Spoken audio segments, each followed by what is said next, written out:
we have established the exact moment the early bird ceases to be an option.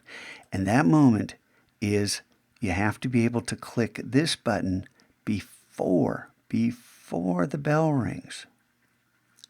Anything before that is either null or tardy. Now, we have a definitive moment for early bird. What is the definitive moment for the tardy? And where the tardy ends and the null begins.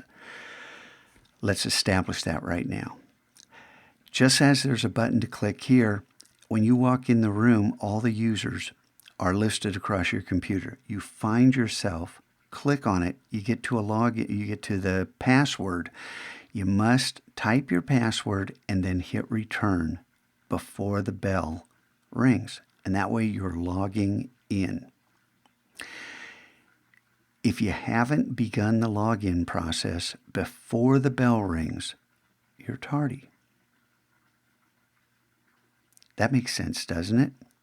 Then you want that computer to log in, and you want to be able to get to this screen. I told you, log out every day, because if you're not logged in and you try to buy the early bird and it doesn't happen, you don't get it. So if I were you, I'd use strategy.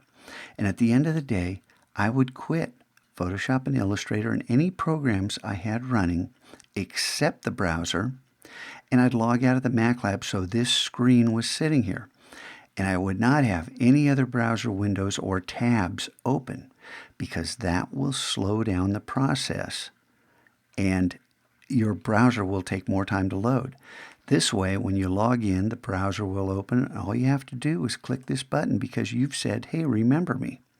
You're not taken to this page, you're taken here. And if you're smart, you could have a button that took you right to where you could purchase the early bird, or you just roll over the 411, click on this week, scroll down, and click on the early bird.